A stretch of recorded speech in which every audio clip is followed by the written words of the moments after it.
Good evening, everyone, and everywhere, both our physical guests as well as our live guests. It's a wonderful pleasure to be here this evening for the lecture with Paul Antonio at home. I do like to give a welcome to our director, Sandra Cummins, who is joining us. But I will proceed this evening with a brief introduction about Paul's and his background. So Paul is trained as a calligrapher, gilder, and heraldic artist, and with a specialism in historical materials and techniques. Of course, this is a major interest to myself and us at the Barbius Museum with our interest in technical art history and research into the fabrication of objects. But Paul, after that, went on to study English paleography, archaeological illustration, and Middle Kingdom Egyptian hieroglyphs. He is the author of Copperplate Script, A Yin and Yang Approach, and has recently been working on calligraphic works as a meditative practice. Paul is currently researching a variety of scripts written in the West Indies in the early modern period, which encompasses the period of enslavement. So I'd like to hand over to you, Paul, and to say thank you so much for being here, and I very much look forward, as we all do, to this evening's lecture. Thank you. Thank you very much, Anne.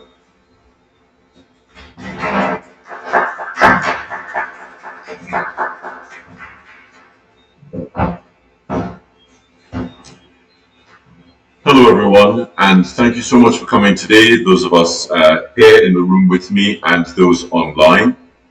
I'd like to thank Anne for helping to set this up on such short notice, and I'd like to thank the museum for being so generous in their time, because of course what you're seeing is this, and I've been here all day, and I've had, the joy of talking to Alessandra, the director, and spending time with her and discussing some further research, as well as spending time with Catherine, looking at some of the documents housed here at the museum, some of the slavery documents, really quite fascinating, and I'll show some of what we've been looking at and digging out, and really just, as Anne said earlier, geeking out over these documents. So today's lecture, I wanted to share a little bit of some of the research I've been working on. This research started a very, very long time ago, before I trained as a professional calligrapher. I was doing some research on my A-level history course, and I thought I'll just go up to the Trinidad archives and see what they have. And some of the slavery documents which were present in the archives allowed me to touch the script of some of the scripts that we see used in the enslavement period up to 1838.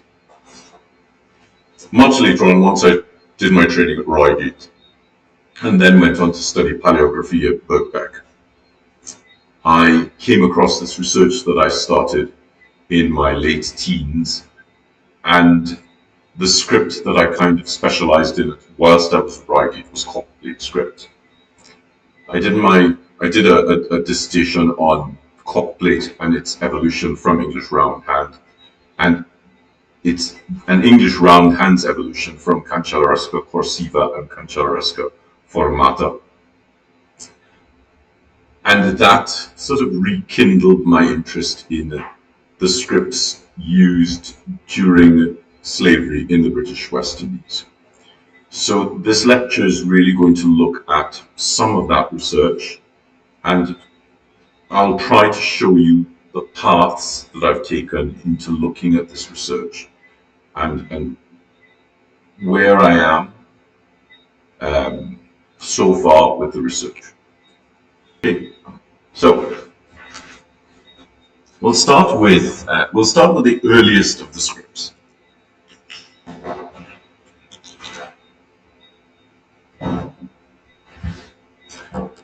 So for those of you interested in formal calligraphy, I'm going to be using a Hunt 22B nib.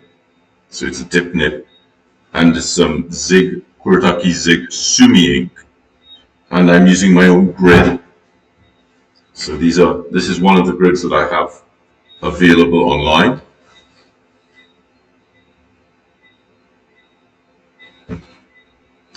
So copperplate script looks like this.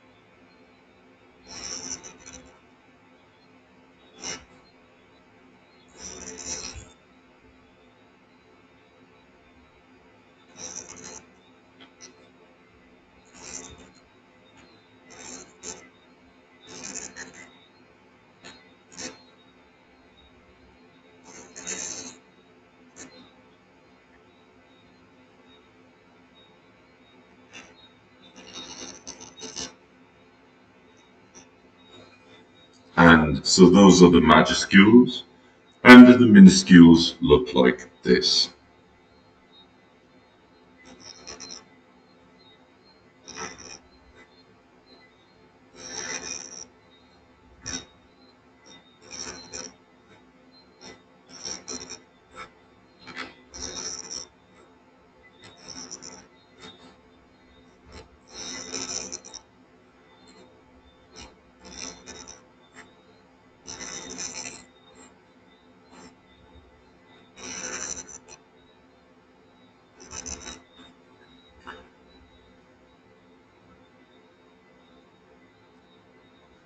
So one of the things we see with this script is I'm using a pointed flexible metal nib.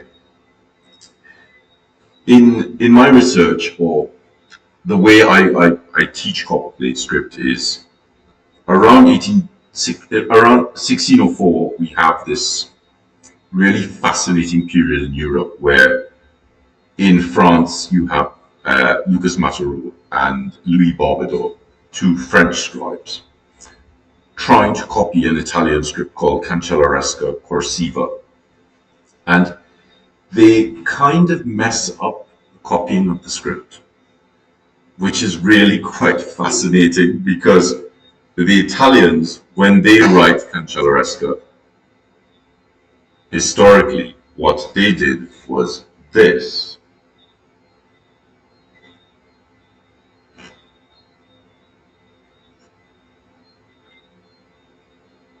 You have these bold serifs. And what Barbedor and Matereau did was this. And by generating this loop, they created a proto-English roundhand script. By creating this proto-English roundhand around 1604, when this script ended up in England because of the trade between England and France, the connection between England and the Netherlands allowed a blending of the Flemish Kurrentschrift and some of the scripts written by people like Jan van der Velde. England also used another script called Bastard Secretary, which required some very interesting turns. So we would see in Bastard Secretary things like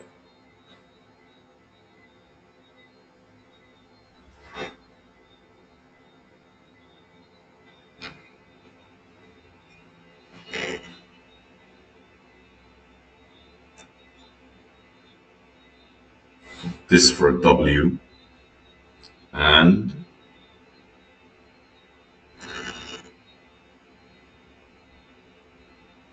this for a D. So these four scripts came together to form this Proto-English roundhand, which eventually became a more standardized script roughly around 1620. So I tend to refer to the proto-English Roundhand period between 1604 to 1620 to 1630. And around 1850, I refer to the scripts as copperplate script, because between 1604 to 1850, the script was generally written with a small left oblique cut quill and not a pointed flexible metal nib. Metal nib starts to come in around 1820, 1830, but it's really by 1850 do we see manufacturing of these nibs en masse, and the script changing from being written with a small left oblique cut quill to being written with a pointed flexible metal nib. And it's really around this point that the script starts to produce lines similar to those produced by an engraver's burin, hence the term copperplate script, because it was the engravers working on plates of copper and striking or cutting those letters in copper, which it's that name that became associated with this script. So we see copperplate script is written roughly at around, it's generally written at about 55 degrees, which is what this grid is underneath. English Roundhand varies considerably because you're looking at about 400 years of writing. So every 25 years or so, new English writing masters would come onto the scene, and they would want to make their mark, and they would add variations to the letter forms. So across this 400-year period, we have an amazing family of scripts, because you can't really just say it's one script. And it's these scripts in this period which somehow ended up in the British West Indies during slavery. And it's from here that I started looking at which one of the scripts we see from these writing masters, which one of these scripts became the basis of handwriting, of the scripts used in the slavery documents. So copperplate script is a very straightforward script written at 55 degrees. And I'll just zoom out a little bit. And we see that with English Roundhand, so I'll do a copperplate script A.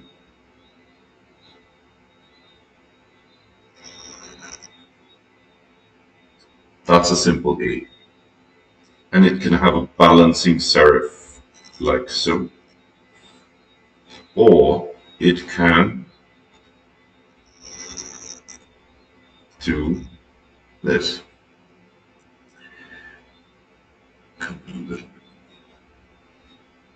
With English Roundhand, we see a bold serif, a longer lead-in stroke,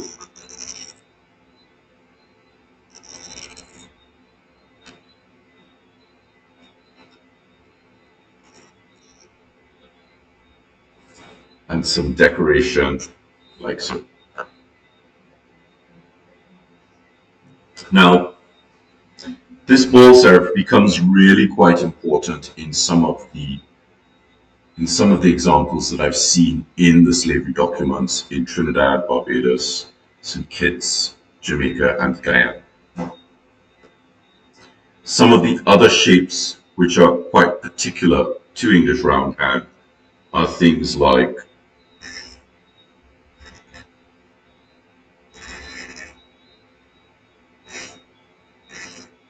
this B, or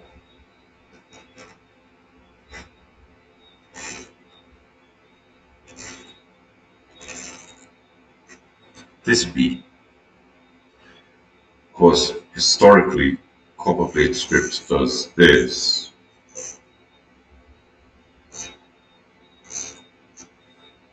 And so we start to see how these earlier forms of the letter start to structure the morphology of the letter a little bit later on. We can see the weight is in the same place on these ellipses.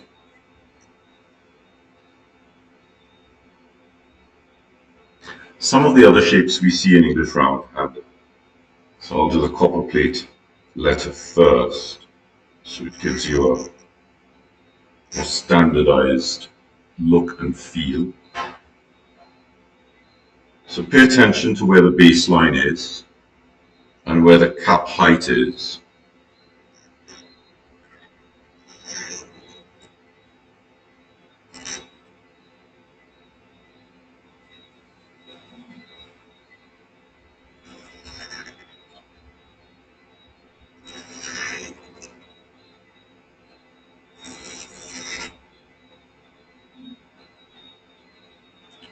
So obviously this would be used at the beginning of a sentence rather than in the mid, at the beginning of a paragraph at the leading edge of the page on the left side, rather than in the middle of a word.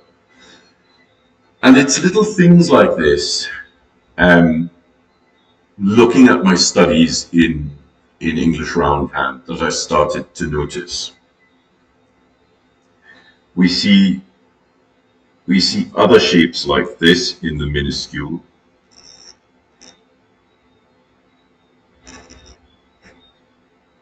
So years ago, I came up with this little sentence: "The kink is in the ink," because in copperplate script we go up and we kink out. When we come back down, we've covered the kink. And if you didn't know that was there, you would probably do this. So that little kink is really quite important. Now, in some of the slavery documents, this was so tight that it would automatically fill.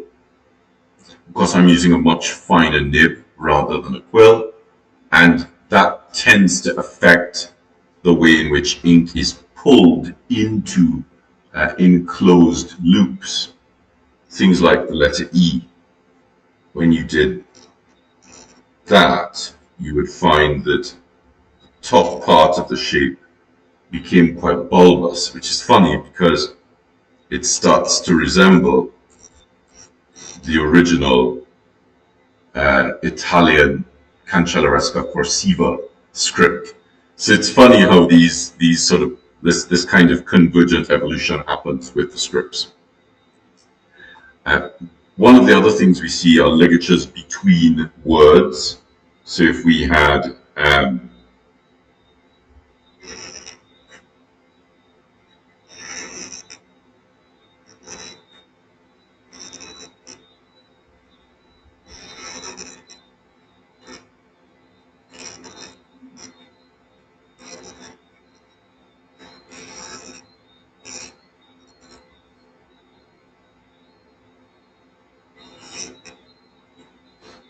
the book, we would link these two words together with an extended ligature.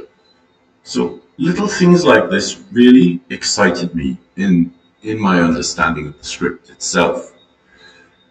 And once I started looking at the slavery documents, I started to see some of these historical characteristic features. Now, one of the scripts written by the English writing masters is something called reversed capitals.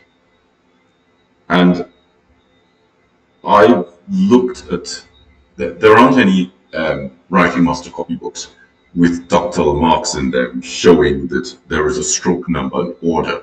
Just kind of have to figure it out. So shapes which are like this, I'll do a couple of B's. We have this.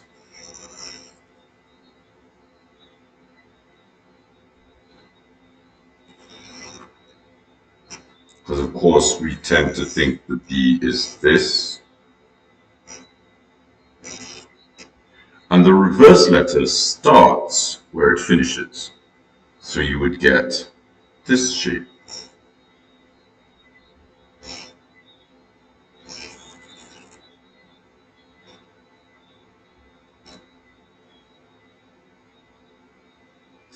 So this starts to show you things like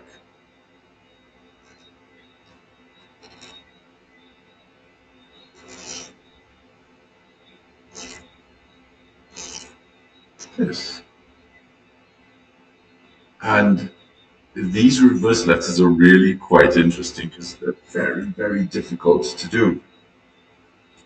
So I'm going to pick, so we have a D, which in Kurrentschrift is this.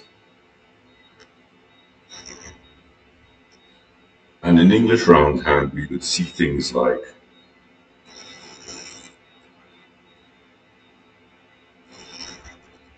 this, or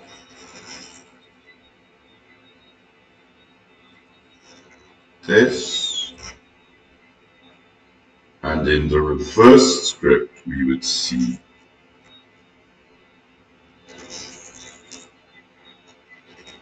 this. And again, we're starting to see this hairline stroke becoming the basis of some of the letters. So let's take a group. We have B,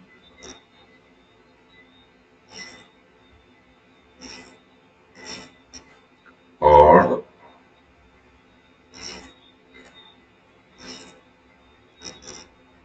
and P.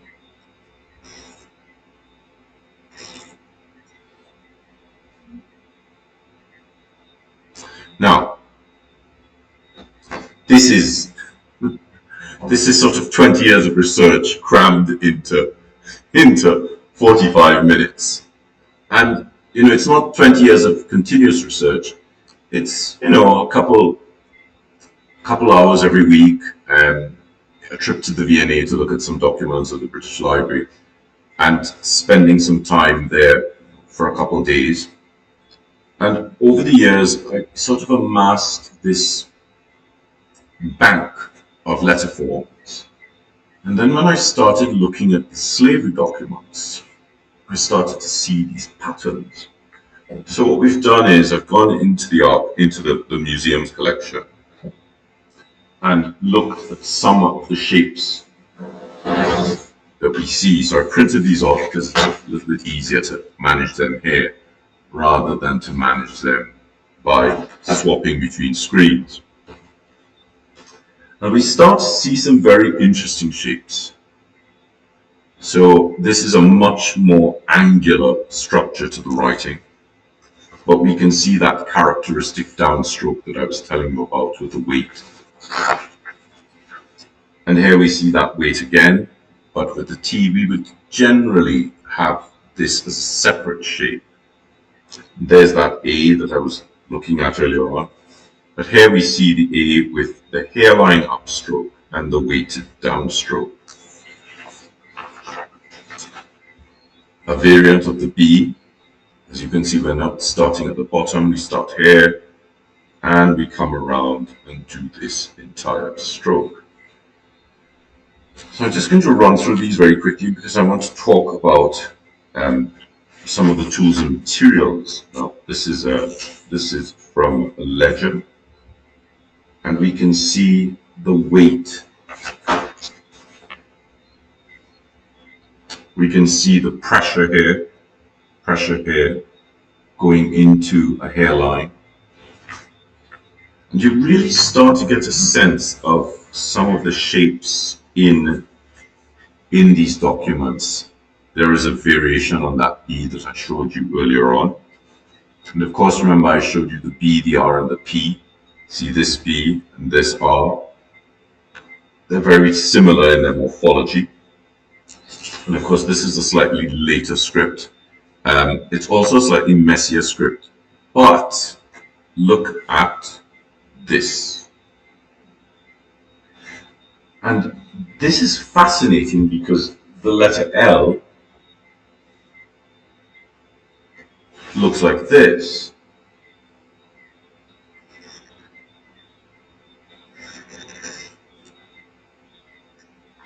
So to get it to look like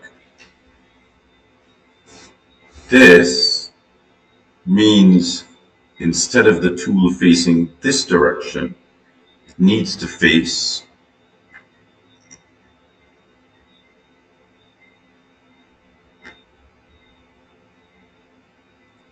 this direction. So let's just put a little illustration of the tool here.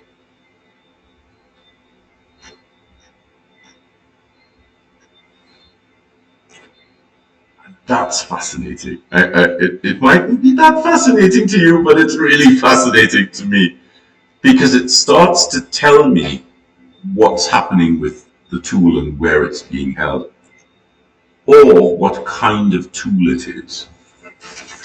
So I'm just going to run through some of these other documents.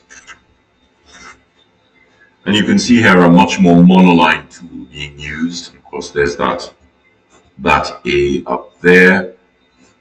One of the C's with weight here. The tool used to write this is not the same tool used to write this. Does it change? This is where we start to have to understand how writing works. So when a scribe is writing text, they wouldn't have one quill cut. You would generally cut maybe 20 quills the night before and make sure they're the same size. And as you go along, the quills get blunt and you would have to move to another quill. And you can see how these shapes are different to these shapes. The hairlines are thicker here. The downstrokes are also thicker. And then we look at something like this where you're really starting to see, this is from the same document, you're starting to see a slightly different script. But when you look at these letters, you can really see, the roughness here and on the outside. So if you look at this and you look at that, so this side here, you're really seeing the sides of the tines of the nib, which is a quill. So look in the H, you're really seeing that roughness on both sides of this stroke. And this tells you that this is a quill, because a metal nib will produce a much smoother line than a quill will. And it's catching in the page the little splatters of ink, which really happens when you're using a quill.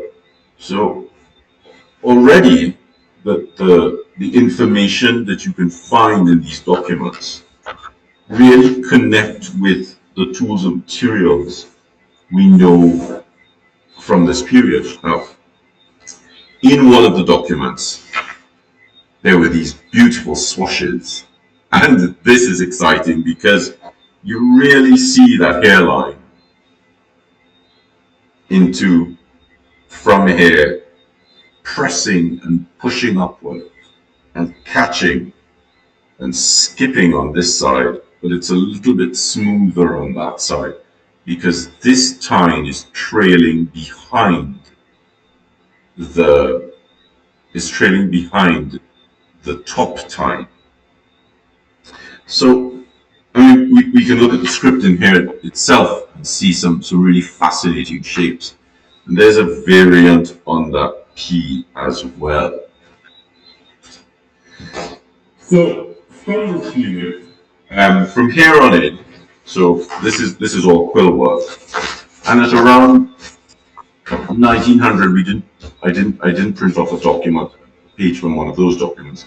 Around 1900, you really see a shift in the shape of these letters, and that's because we're moving from a quill to a broad edge nib. Now, I'm not sure if I want to talk about this first or if I want to jump back into the script. But I think I'll talk about this first. So, this document was sort of sitting on the table because I had requested to look at some of the earliest examples of handwriting in the museum's collection. And this was sitting on the table, and I must confess, I absolutely freaked out when I saw this. So this document is from 1704, and it's very different from the other documents I was showing you. So Elizabeth I's tutor studied in Italy and learned Cancellaresca Corsiva. And when he came back to England and he was tutoring Elizabeth, he taught her this Cancellaresca hand. And that's the hand that makes up this signature that we all know so well.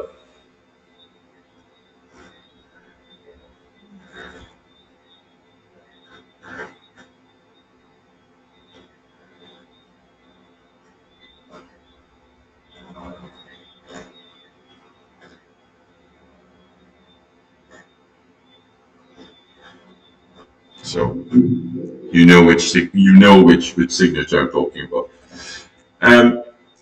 And so what happened in England at the time was the courts and the vernacular, people, normal everyday people, were writing a script called Bastard Secretary. In the court and the ennobled classes, they were trying to mimic what the Queen was doing, and so they started writing in this version of an Italian script, which eventually became known as Italic. And this document is so amazing because there is that, and I showed this earlier on, there is that, it's not very good here in this picture, there is that Bastard Secretary D, but also a really typical ligature double L, which is very typical of Bastard Secretary. And we know from this period that there was a lot of blending of the scripts because people were writing both Bastard Secretary and this Italian at hand. And I'm really sort of blown out of the water seeing this document just sitting on the table. I really want to spend more time looking at this because there's some great shapes in here. I mean, there's that D again in old. So you're really seeing a blending of the scripts. And the English writing masters eventually added this script to the pantheon of English scripts. And it was referred to as Italien, which is again different from the Italian hand. So, I mean, really, that this F is so typical of Cancellaresca Corsiva. So I just wanted to throw that in because I really had to share this with you because it's so amazing.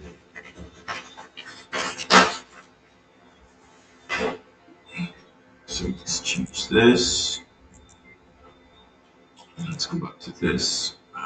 Let's add this. Okay. So, this is where I am. I'm at this point.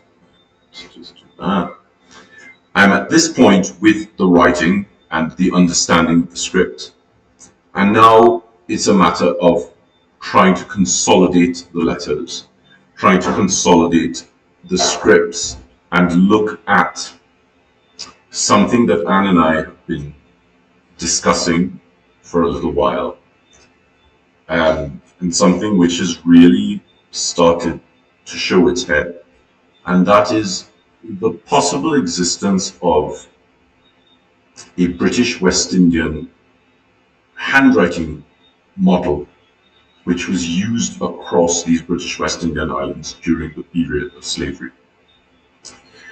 So some of the letters that I've seen in the different documents across the British West Indies start to show the same kinds of features, like that thin upstroke that we see in the B and the P.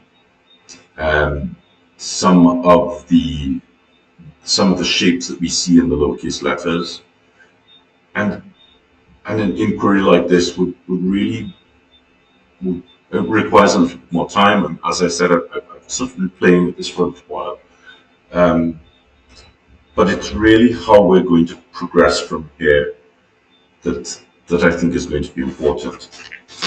So I'm going to write a little bit of text out for you to see.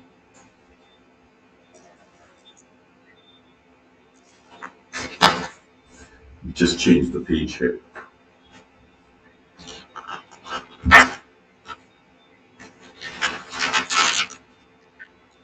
And what I'm going to do is I'm going to write the text as it should look in its formal context.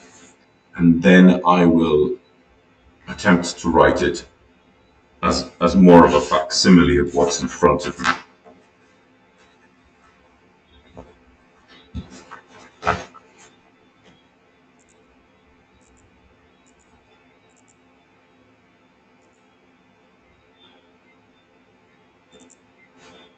So this is the text I'm going to write out.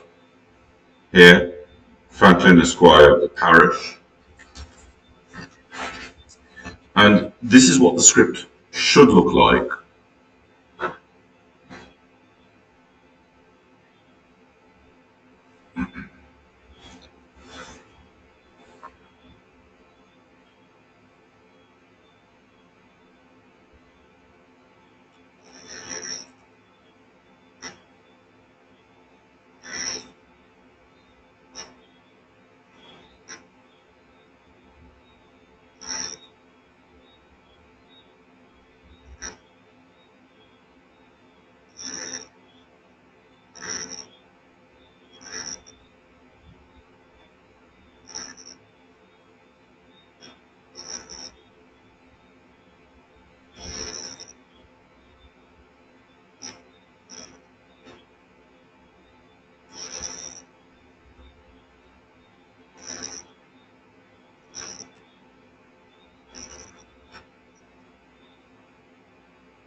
So that's the more formal structure of the script.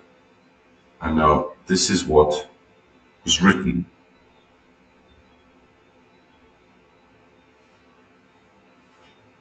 So, right. So I was writing here. Now I'm going to have to lean my hand. And you'll see a couple more changes in the way that the writing expresses itself.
So now the question is, how did this happen from this?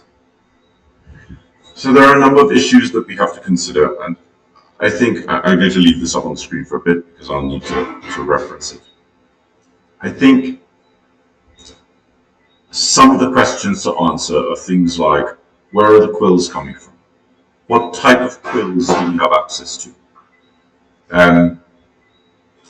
We've looked at some documents, and we still have a lot to get through with trying to find out where the inventory for writing equipment comes from. I mean, even just today, Anne and I were sort of talking about the word sundries, because it's such a standard thing. I think it must have been about 6 years ago, Anne and I were talking about, I was looking at information which was seemingly not given, and we couldn't understand why in writing.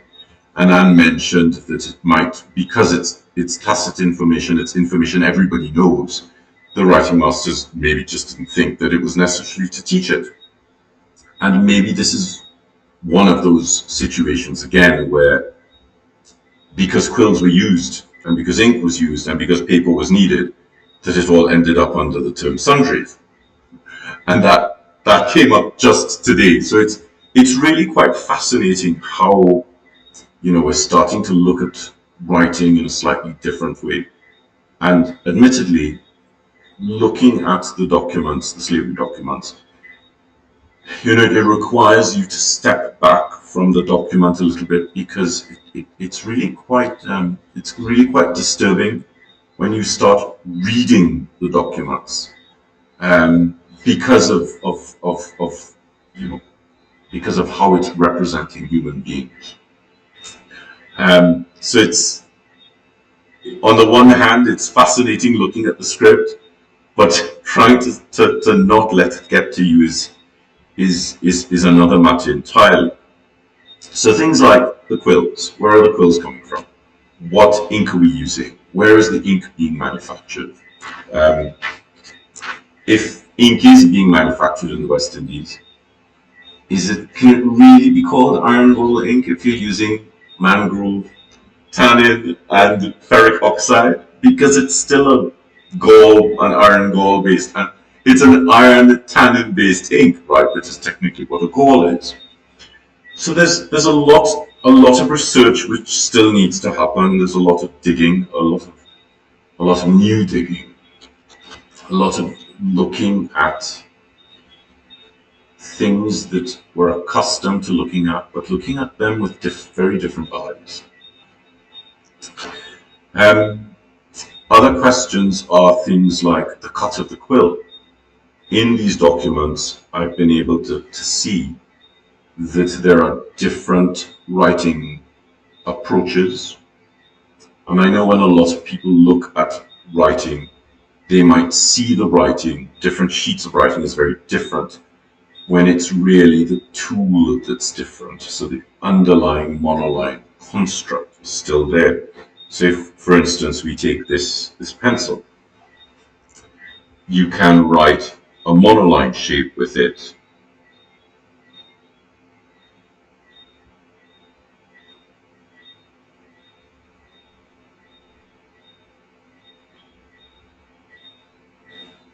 Or you can apply pressure to the tool and really mimic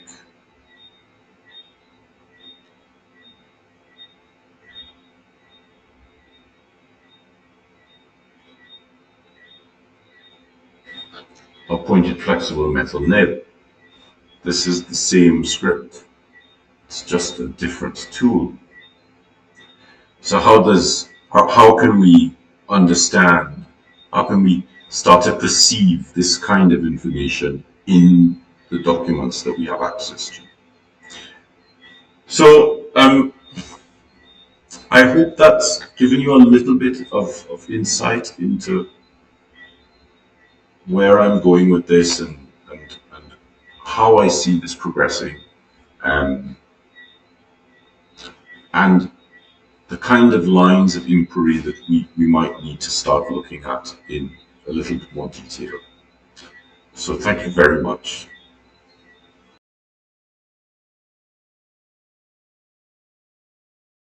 Thank you so much, Paul, for that. It's also been great to see those letters and the constructions there right next to each other. And I have to say, I've always really enjoyed your understanding and the recreation of the nuances of different calligraphers and the scripts, as well as an understanding of the ink. Any questions within the chat? Just to open up the floor to any questions, and if not, I'm sure we have several in the room. Any questions from the audience or comments? Please, go. Copperplate is a very formal hand, and it's not a running hand, even though it looks like it. You said the ink is in the ink, and so it's not a flowing hand. Like we write it in everyday life, and every calligrapher has sort of an informal style that you just use to take lecture notes at university, whereas something like copperplate is very formal, takes time. So I'm just curious, when you're looking at these records and when people make them, why did they write in such a formal way? It didn't take as long as it seemed it would have taken to do this. That is an excellent question, and it is a question that I've been looking at in a lot of detail. I had to come to the realization that there is a difference between the learning of calligraphy as an art form. And when we look at things like hot-plate script, this is not a utilitarian script for us. This is us writing beautifully, writing prettily, maybe writing a poem, writing out a block of text, and it's not the same thing for them. Historically, this was their handwriting. So how did they approach the writing of the script? We saw a document today, and I looked at it and I said, whoa, this guy must have been drunk. It is like that. It was shocking how awful the writing was, and it wasn't like a piece of ephemera. This is like an indenture, and I thought on beautiful materials on parchment. Yeah. And I thought, wow, you must have been so drunk to write like this. Which of course Ronde was prevalent.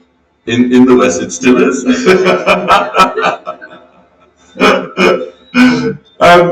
So I started to realize that the way calligraphers approach writing, we need to make a distinction between the approach we take to calligraphy as a craft versus the approach to that script when it was used in its period as the sort of, the lingua franca. Because how did they approach the writing? So we have a couple of issues here. The first issue is, what surface are they writing on? Because if they're writing on vellum, you have to tackle it very differently. What is the type of document? Is it a formal document? Is it a charter? Is it a deed? Or are you making notes? Is it a ledger? Now, if you're writing in a ledger, that's like 10 times more difficult because it's a bound book. So you have the gutter and the spine to grapple with. You have pages wanting to move when you don't want them to move. And the flex, of course. And then, of course, you have the issue of the ink drying, which is not really a problem in the tropics because the ink will dry as you're writing. And that then becomes a problem with the nib. And you have to keep adding water to the ink. And if it's iron gall ink and you dilute it, what starts to happen? Because if you change the proportions of ink of carrier to binder to ferric oxide, well, what's going on to iron oxide? What will happen with the ink? Would you like to accelerate the degradation process? Yeah, like but then it doesn't turn black as quickly because there's too much water. So how are they managing all of this? And when we look at these documents, I always struggle because my training happened in England. And when I was a child, I asked mommy to buy me some nibs, and she said, "Oh, they're really expensive." And a nib, because it came from England, was the same. It was the cost of a bottle of beer. And so I sort of read that you can have quills and you can cut quills. And I went down to the beach, and there were kobo feathers soaking in salt water, sitting on hot sand, curing naturally. And years later, when I went to study writing, we had to get silver sand, heat it in a skillet, and we were told when you spit on the sand, if it spits back at you, the sand is hot enough. So if your saliva glances off the sand, that's really hot sand. And these feathers were cured naturally here. So is that something we need to look at? Do we need to consider what was happening in the natural environment? Was it producing feathers that could be cut into quills? What are those feathers like? How do they compare to turkey quills? To goose quills, which is what would have been used historically in England. And then you start looking at the pace of the writing. What is the cadence in the formation of the letters? So one of the things that really affects the rhythm that you find in writing is the size of the letters. Now, if the letters are smaller, the tip of the quill also needs to be fine. But can the feathers that you find on the beaches here, can you get them to that fineness and still have them hard enough so they don't collapse under the weight of the pressure? So there's all of this stuff around the vernacular writing, because this is really what these documents are. These are not English writing masters producing glorious pieces of virtuoso calligraphy. These are everyday people needing to produce records. And so I love this question. How do we separate our calligraphic practice from this kind of vernacular writing? I think I'll just take this question over here, please. Thank you very much for the presentation. Just a couple of questions and observations. Can you determine if what the person's done, what kind was, whether they were right-handed or left-handed, by looking at their writing? In some cases you can. I've not tried to apply it to this because I really am. I have not even scratched a scratch on the surface of this research. It's all so new, and this question didn't. It's not a question I formulated. It sort of happened to me. So that kind of research into whether or not you're looking at a left hand or a right hand, I think that's a lot further down the road. But it is possible. The other observation I would bring is in the archives I've seen several documents, wills, deeds, etc. And what I noticed is that there's a tendency for, in ledgers, for example, in some ledgers or in some of the documents, for very slanted calligraphy over very sharp slant, and does that leads back to the gentleman's question? Does that also determine or speak to the speed of which? Because I always, as a student of history, my feeling is that life was so frenetic in the West Indies that you had to write very quickly because of the seasonality of what was going on with the sugar trade, the rum trade, etc. You had to get your information down quickly so that the books could go out to wherever copies could be just asking again, forgive me for repeating. No. Does that slant indicate speed, for example, could be about 5 seconds? So we do know that an upright script takes longer to produce. Formal scripts tend to be more upright. As soon as we add a slant to a script, it increases the speed at which the script can be produced. It also increases the degradation of the letters, because you then start sacrificing accuracy for speed. Some of the letters that really suffer are minim letters like M-I-N-I-M, O, all those letters that fit between the baseline and the X line or the waistline. Other things that we can see which are affected by speed is the height of the ascenders. So letters like B and D and L and H, instead of them being nice and tall, they're much shorter. We saw this in one of those documents. Yeah, it's really quite truncated. With, really short X height. And so that also indicates, the necessity for a faster writing hand. So I think that ties in to this question about, how are they managing to produce these documents?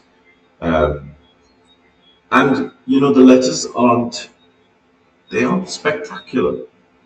But also one of the things I was talking to Natalie about is, I said, when you look at these documents, if you look at a document written by a trained English writing master, the letters are so pure and so perfect and so beautiful, you can't see how they're done.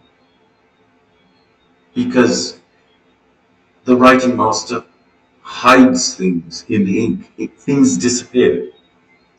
But with someone who, they sort of kind of don't really know what they're doing, they just have to, to make notes. The writing can be so scrappy, and you really start to see what's happening in the writing.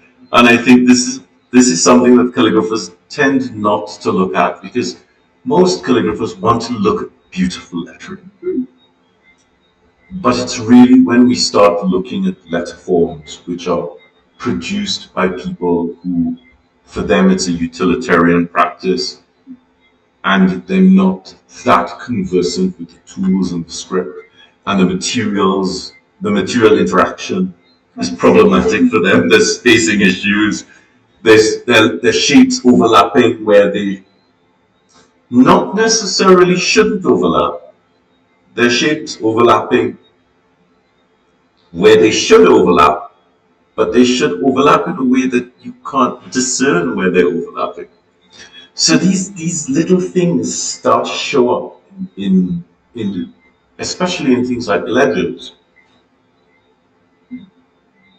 You had another question? If we could take a question from this side of the room. So.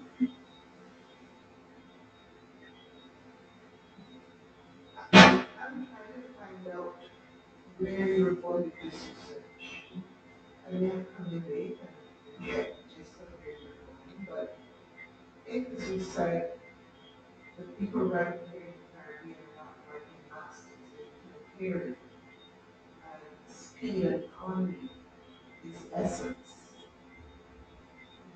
What then is the objective? What is the larger picture? So the larger picture is, did we have a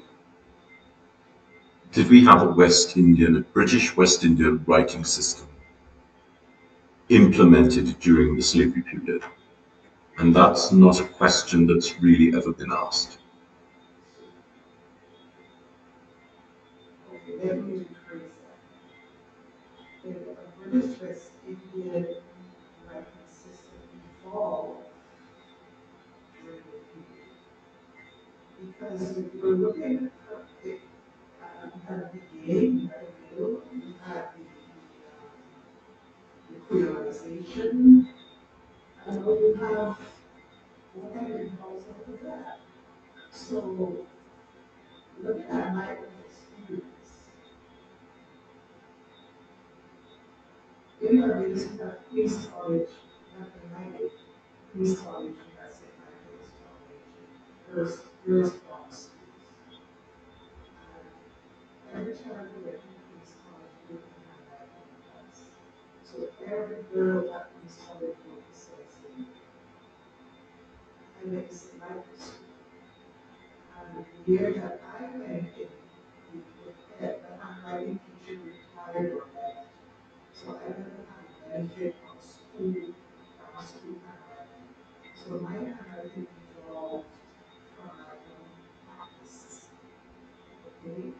But you can look at every police college girl and most frequently they look at police college. You cannot look at every St. Michael's girl and look at that's a St. Michael's handwriting.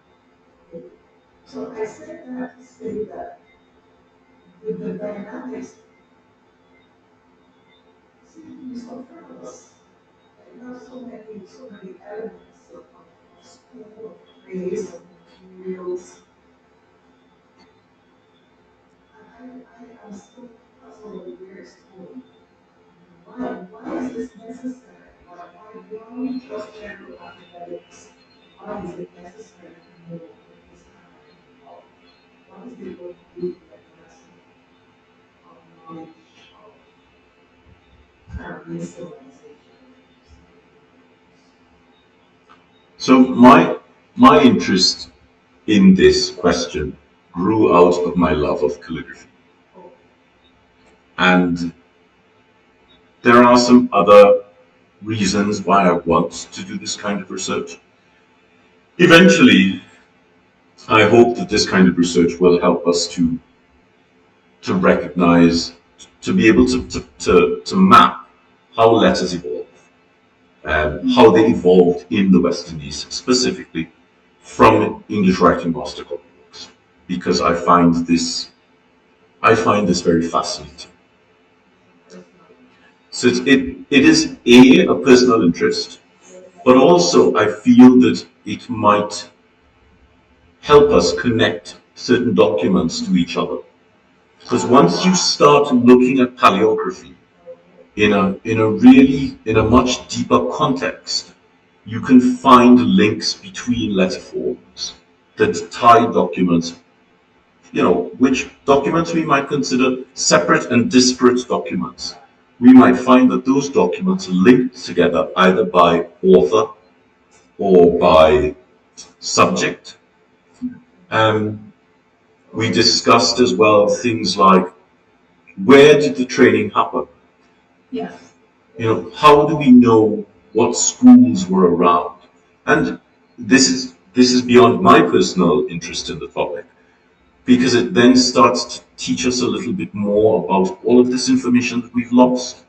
A lot of the things that we have been working on so far, a big part of it is inference. And we're at the point where we're starting to have all these inferences and we need to start backing it up. How are people schooled? How was this infant? One of the things I'm fascinated with is I know the English writing master copybooks. I know what those scripts look like. How are the scripts so different? What happened? Did some of those copybooks make it to the West Indies? For me, I find that a fascinating prospect. And I teach calligraphy internationally. So when I teach in the tropics, we struggle because the pores on the paper opens up. So to write on paper, the paper is much more limp than in a temperate country. The volume of ink in a jar is bigger in the tropics because the ink is hotter. So the molecules are slightly further away. Ink will drop off the nib. This doesn't happen in temperate countries. So this kind of historical research can also help us to help people practice calligraphy better today in the tropics. We haven't gotten to that stage yet. So that's going to be outlined for future research, which includes technical analysis of the inks, both not only in different visible lights, but really trying to be clear about is is it an ergolic, which of course one can see visibly how much is carbon based, and what Paul's doing will even help us to identify a particular hand. So we might be able to attribute a body of work, a body of script to even a particular person. And maybe, is that person someone who is born in the region, or was that person someone who was taught from outside of the region and then come here? So we're really tracking this. Why is this also important? I think I'm going to speak with as a conservator, because understanding the fabrication of the objects helps us to preserve the objects, because only knowing what materials, what techniques, and the method of application, that will inform what treatments we will use on the objects. So, and these things are very interdependent from the making of the words, but also even as far as the making of the paper and the journey that that paper has experienced and the environment in which it was stored. So I think there's quite a significant amount to work to go on. I'm just noting that there are two questions from the audience, so I'm going to take one from over here and then to the other side of the room. Yeah, well, Paul, again, thank you very much. It was fascinating listening to you. And listening to you, many questions came up in my head. So that, just to sort of think about, how was, when he was born under particular circumstances in the British West during slavery. Well, one might look at a couple of things. One might be aware that the Caribbean was a particular starting point for a particular, literally for the formation of businesses and the way in which business is conducted, the way in which you measured, accounted, and valued many different things came out of that particular experience we had. I'm not a historian, I can't speak to details, but what I am aware of is that a lot more attention is being paid to literally the structure of businesses and in fact how that influenced the structure of business dealings in England after a particular point. Because if you wanted to translate or transfer property or value of property, there had to be a clear communication or a clear understanding or a joint understanding of what certain terms and forms meant. So to me, you could easily find that the formation of literally business documents of a different type, not just the journal entries and what have you, but literally the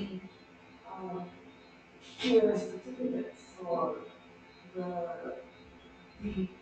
vowels that were taken out in order to stress, okay, we're transferring this value of rum, to which you will give a certain value in exchange of goods or to be kept on my behalf if I conduct from this certificate. So what I'm interested in is understanding to what extent those kinds of documents quickly developed some sort of format which is understandable and shared and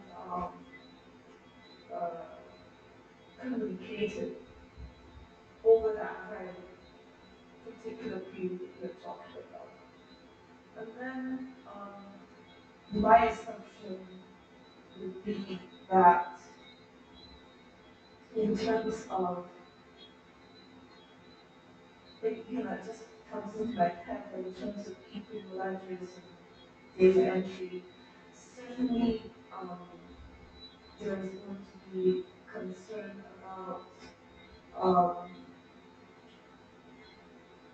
keeping information very, not just scripted, but the language and the style of the language being very, very truncated in a certain way so that, again, we understand and share the either end of the transaction, but also perhaps that led to some of the smaller sizes of letters on the page because they're trying to save paper, they're trying to ensure certain information was in certain columns and all that sort of thing. So to me, there are a number of different ways in which business and the structuring of information business would directly have influenced the scripting style and what have you. And then at the other end of the scale are the traditions and formats that were required for political documents, resolutions of the House of Assembly, would be very distinct and very different. But I was intrigued by one of your comments when you noted that the top line is definitely one hand and the rest of the document is another hand. And to wonder whether that suggested that within a particular move, a particular business, a particular activity, certain elements of the writing page would have been left to the head scribe, and the rest of it had to be filled in afterwards. So there are a number of different reasons why I thought that one could see different hands depending on different documents. One of the things we saw today was there was a large charter in the English writing masters used a script called square text, which was a really typical legal script. It's not the easiest thing to read, and I think the idea behind it is you really needed to hire a lawyer to read it for you. And there were spaces left blank, which were filled in English Roundhand. And then one of the other documents inverted the script. So this was an earlier document, I think it was from like 1720 or something. And then the later document was 1855. And so square text really started to proliferate in sort of 1700s, late 1600s, 1700s, early 1800s. But by the early 1800s, it had started to disappear from legal documents. And where the bulk of the text earlier was the square text, and the insertion was the English Roundhand, in the later document, the bulk of the text was English Roundhand, and the insertions were in the square text. And this was quite, I said to Anne, look at this, and she went, wow, how did this happen? What precipitated this change in use? So I see what you're saying about looking at all these different avenues, and I think it's great to have so much more scope to the project, to be able to look at different documents, to see how they affected business. I love the idea of looking at abbreviations and terminology and standardization of text, because when we look at the ledgers, they're really trying to record a lot of information in a short space of time, and they're trying to sometimes record a lot of information in a small space.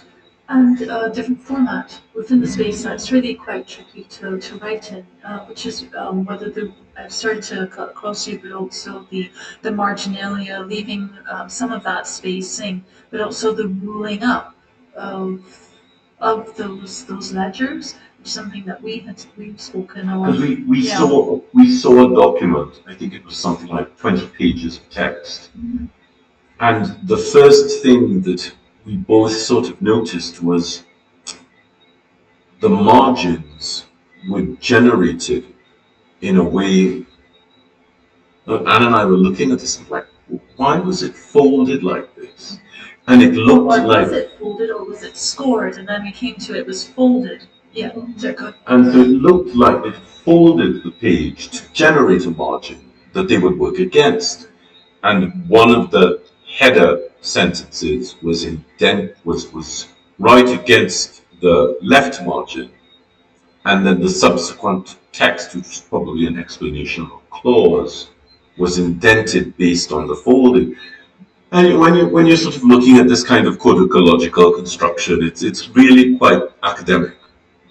You know, why was it constructed this way? And it comes back to, why are we looking at this? You know, really, what is the interest in it?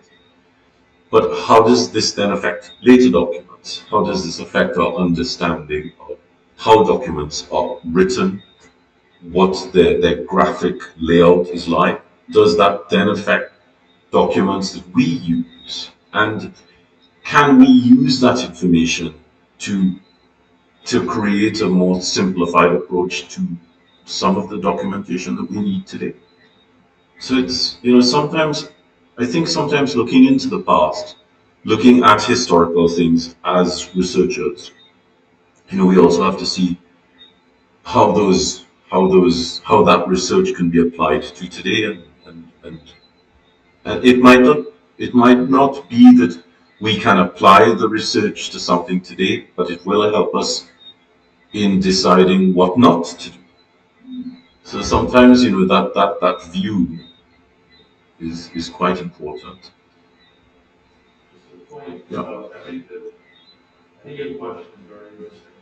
You know, whether or not there was a Kurrentschrift, a new text that involved calligraphy within that period of time. I think your question is going to become even more fascinating when you look at another question is, did each colony develop its own writing style?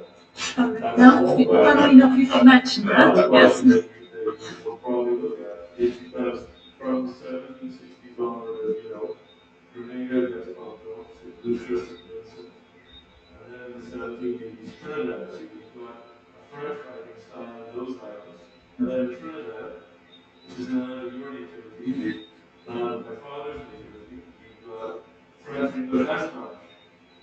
So, you know, you've got the fusions of these cultures that are going on, and then, my colleague would say, you've got the calligraphy of the business realm, but then you've got the religious people, for example, the priests of the earliest educators in the immediate pre- and post-emancipation period. And in slave society, then you've got the free black society as well, parallel to all of that. So I think that's a potpourri, and it's going to be extremely interesting. And yes, I think we did.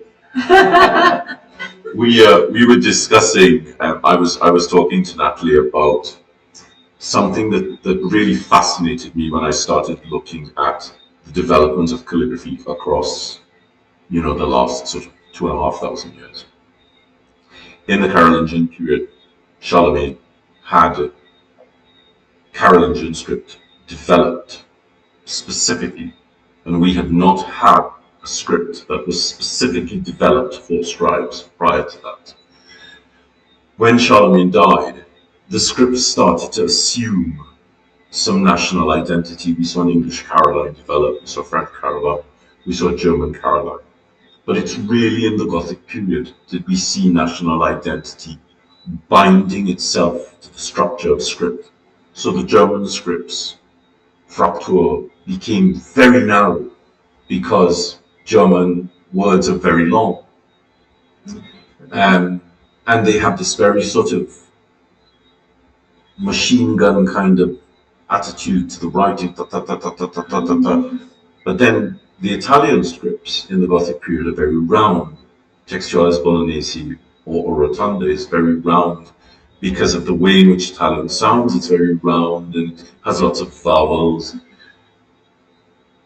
And could that help us to understand a little bit more of the character of the British West Indies during slavery? Probably, probably see certain influences, as you guys pointed out, so that those influences might not just as has been assumed maybe, are not just the terminology or the construction of sentences, but that actually do same influences in the form of words and sentences, but technically not the content wise. But I do think that we have to consider these various sources.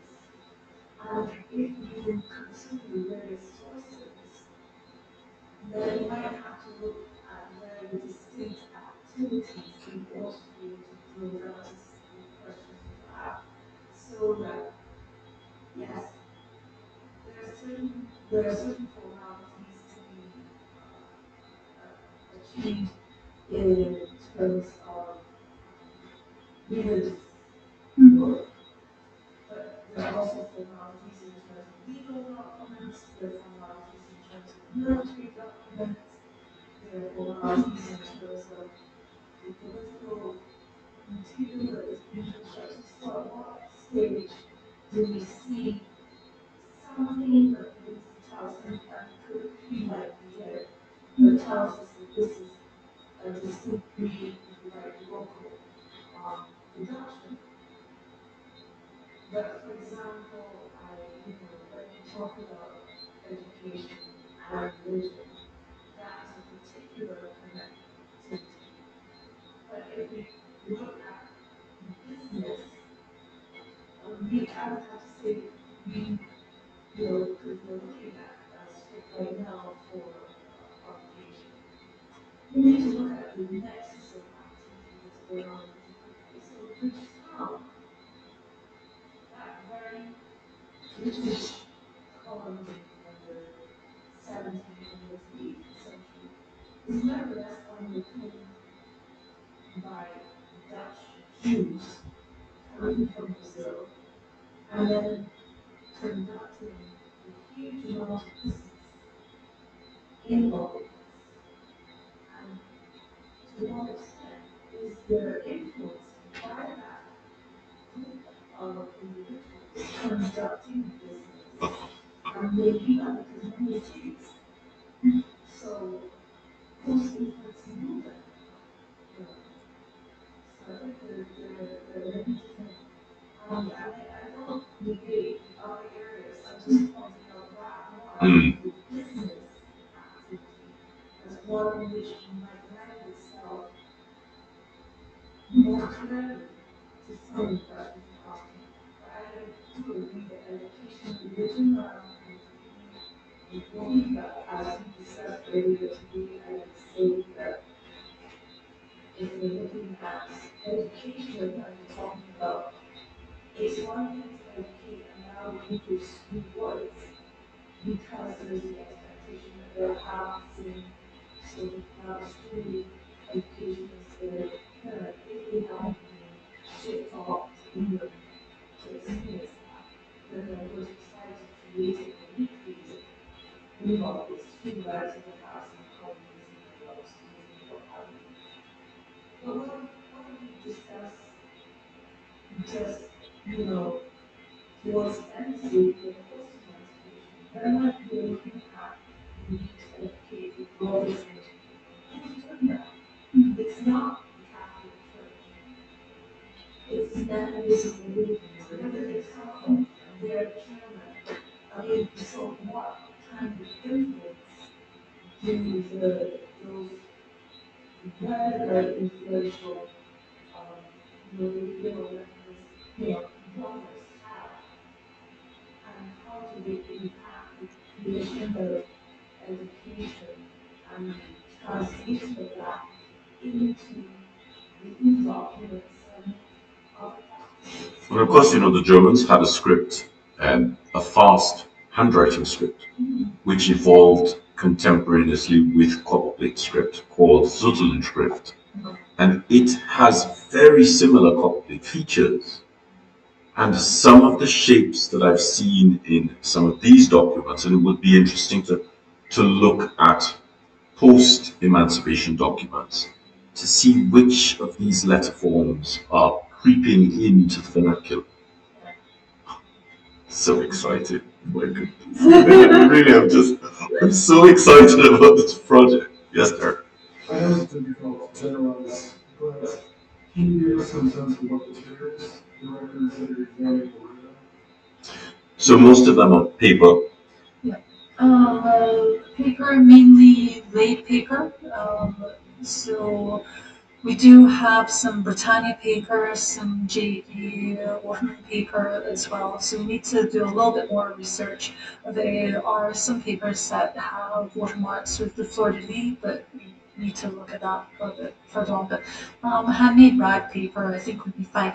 However, we are seeing some wallpaper and some really highly burnished or calendared paper, which you kind of think, I can't imagine what that must have been like to write upon, actually.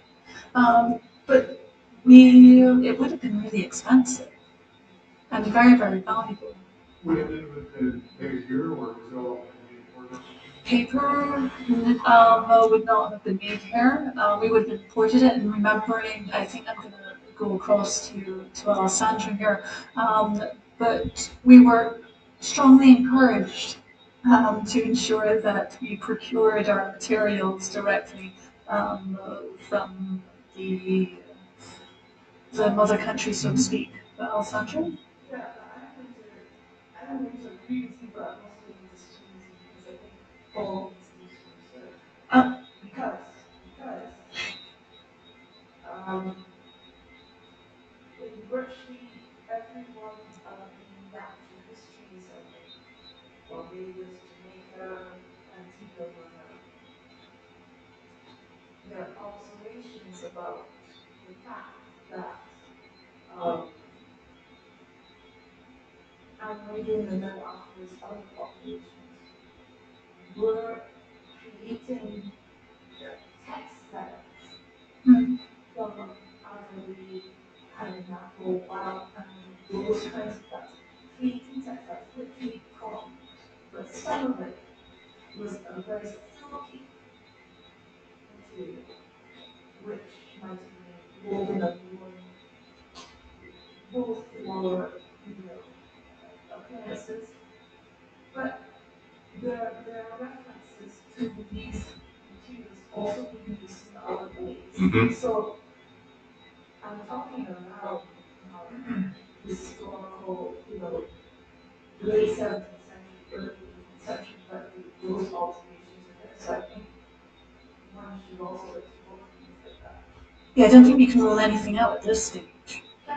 But of course, unless, we're not seeing, obviously, paper materials in that. We're not seeing that. But there's nothing to say that people didn't make small sets of their own material. Still not to Because the materials were present. Yeah. And it's not like you would have to import the materials. A lot of those materials are present. There's running water, there's glue, there's size for the paper, there's cotton, there's rag. Even if you're using old brands, you can mix that into pulp, and there's so much possibility. And then, of course, it would dry really quickly.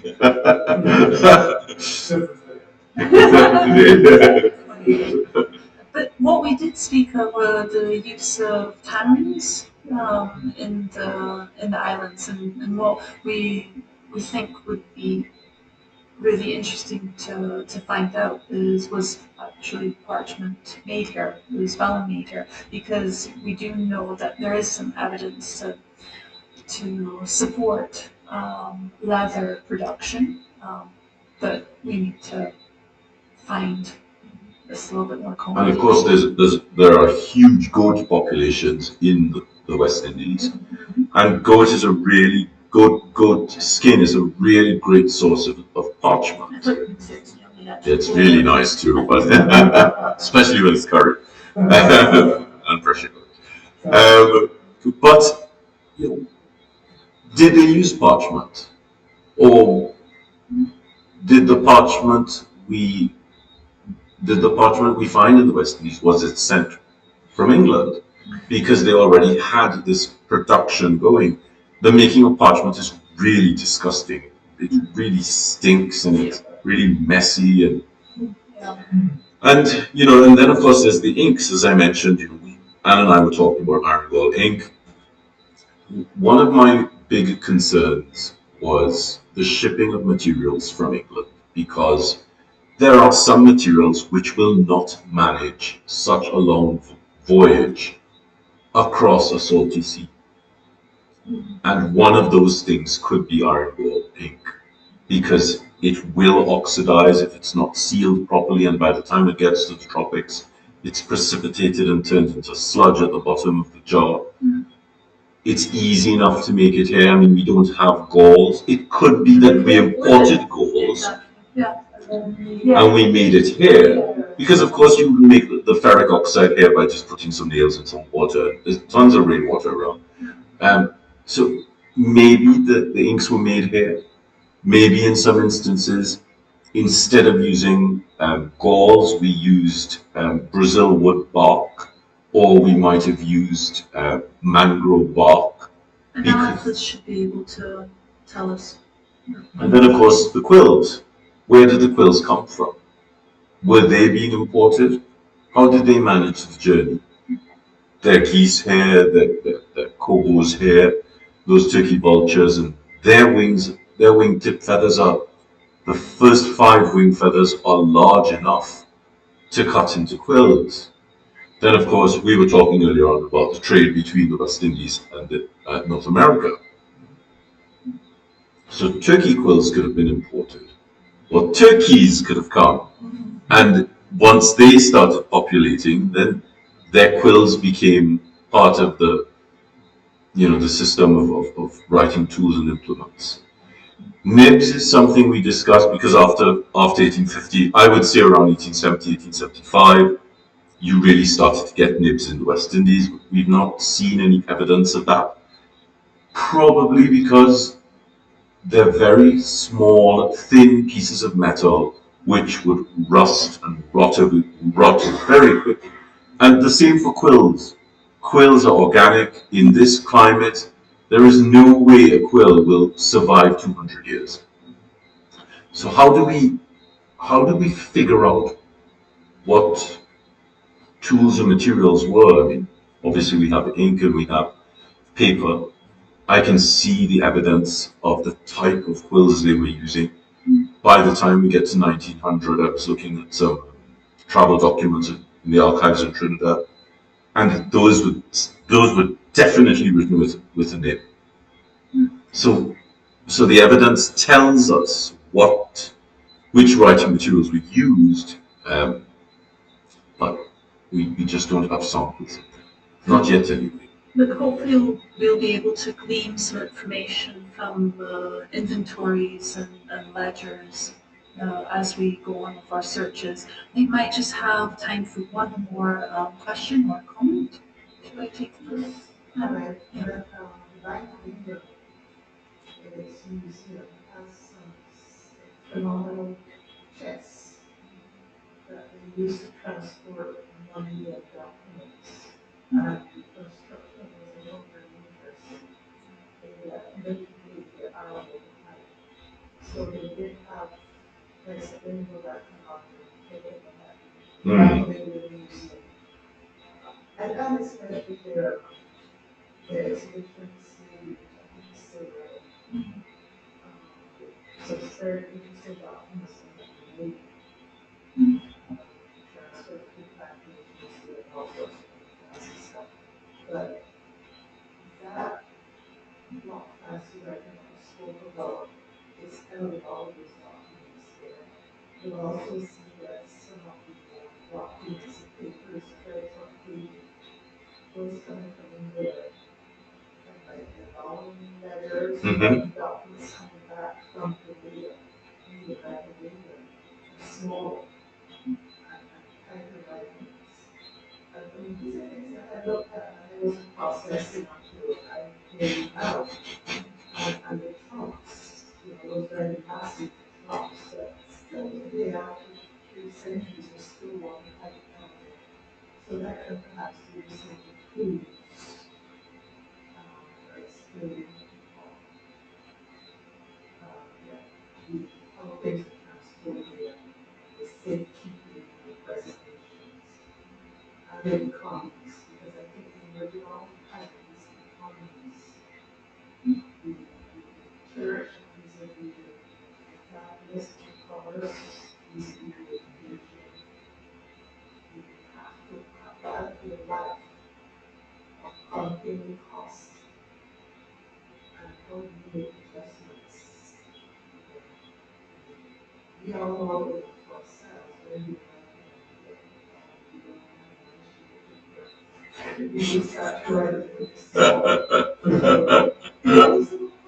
Yes, yes, of course. It's very interesting, and thank you for creating the context in which I now understand certain things like that. Thank you all very much.